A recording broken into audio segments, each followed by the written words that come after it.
Hi, my name's Tori. I am not nominating my sister Macy for a home makeover. This June, my cute little nephew, 4 months, he passed away. It's been a little bit hard for our family. I would love to see their family focusing on something other than sadness. Her husband is a cop and she does hair, a lot of service to other people. Thank you for your consideration. The JJ and Macy Cabero family is a close, loving family of 5. JJ is an Army vet who also proudly serves our community as a police officer, dedicating his life to protecting and serving others. Together, the Caberos are raising 3 children, 2 here on earth and 1 in heaven. Their youngest son, Mateo, tragically passed away 5 months ago. The emotional and financial toll of Mateo's loss has made it hard to keep up with the repairs and updates needed to make their home truly a functional, healing space. For the Caberos, home rescue isn't just about walls or flooring. It's about restoring hope, creating a space where love and laughter can return, and where Mateo's light can be honored every day.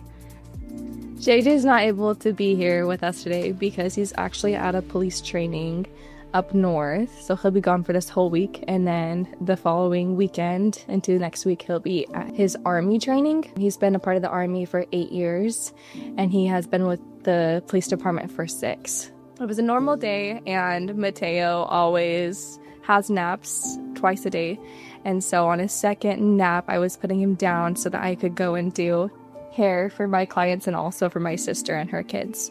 And there was nothing special about the day.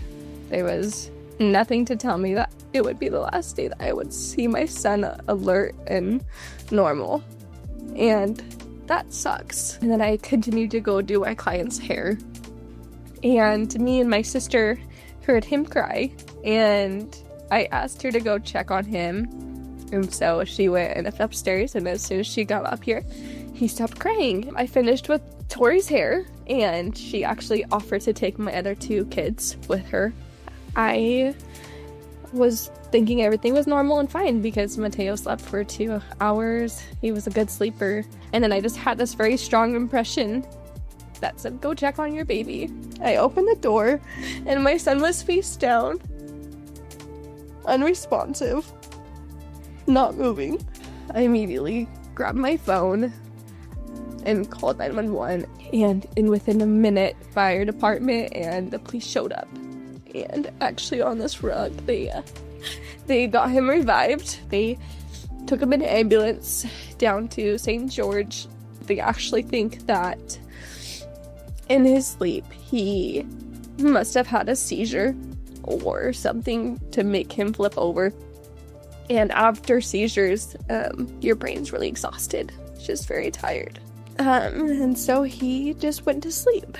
And knowing that he was never in pain and knowing that he never suffered is something that brings me a lot of closure because I feel like God is very merciful. And so we fought for 3 weeks until I got a dream about him wanting to go, until I got comfort knowing that he was okay and that it was time for him to be free. And so I made the decision that no parent should ever have to make. We let him be free. It's been an extremely tough battle for myself, but also my entire family. Not just me and Macy, but it has affected my 2 youngest kids, or my 2 older kids as well. Our home is a place of like value, and where we store out all of our memories. It's where it's our first home. It's where our family's growing up. But since the loss of Mateo, it's been difficult to be at home. What we would like it to feel like is a place of comfort and a place of peace for our entire family to be.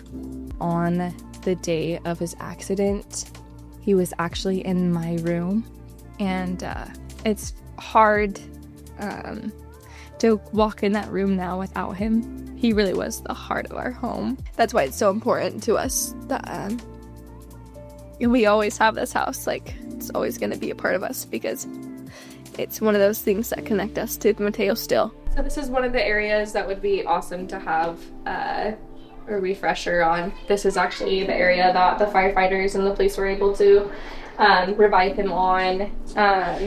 So a lot of hard memories here as well. And this is our master's bedroom. This is the room that I actually found him in after working. So this is our storage room. We have like no storage in this house, and so this is where everything ends up. And then after Mateo's accident, I haven't even been able to go through his stuff without having a hard time, and so this is where all of Mateo's stuff is and all of the kids' stuff. We have also had a leak over in this corner, so whenever it rains, I have to move boxes away from the wall. So this is my salon where I was working before I found Mateo, and so it has been very hard to be in and working in. It's affected my work because I'm not able to be here without breaking down. And then also structurally, when we moved in here, I think the previous people wanted to block off the chimney from the existing fire, what's that called, fireplace? And so now whenever it rains, we have a big leak that gushes out water. After all they've been through with the loss of our sweet little nephew, it would mean hope in a lot of ways. Pretty rough past 5 months. She's pretty tough. And you know what? We don't want to take away the sorrow, because if you take away the sorrow, you take away the love, right? And we don't want to do that because we love our Mateo and all that he is, all that he still is. Mateo has always been a very healthy little boy. From the moment he was born, he was a gift of God. That's actually why we named him Mateo. I will never ever wonder if we matter to people, because the community just literally reached their hands out and held our family with grace. There were countless miracles that happened all around us. We wouldn't be where we are without our community. The community, like from the police department to the military to our church community, has been incredible. When this happened to us, it was like our church community brought us meals for a week. The police department supplied meals for like a month and a half, 2 months. The Army has been tremendous with getting us life insurance payments and just different resources like therapy and things like that have been super beneficial for us. So there's been a ton of community outreach from the communities that we're part of, and so it's been awesome. So goals for this house would be to refresh, get a interior designer in here and refresh their master bedroom and possibly the living room to make that space more livable for them at the time. Find out some more storage, maybe fix some of the leaks that they have with their windowsills and with the area downstairs. And then a few little touch-ups and things I think would be really good. Another option is finding them some storage, whether that's a storage unit outside or reorganizing their rooms that are for storage right now so they have places to put everything. Possibly a garage, just depends on what we have time for and resources for. I want to thank the Cabero family for JJ's public service and also for the light they share with those around them, even in the face of this terrible tragedy.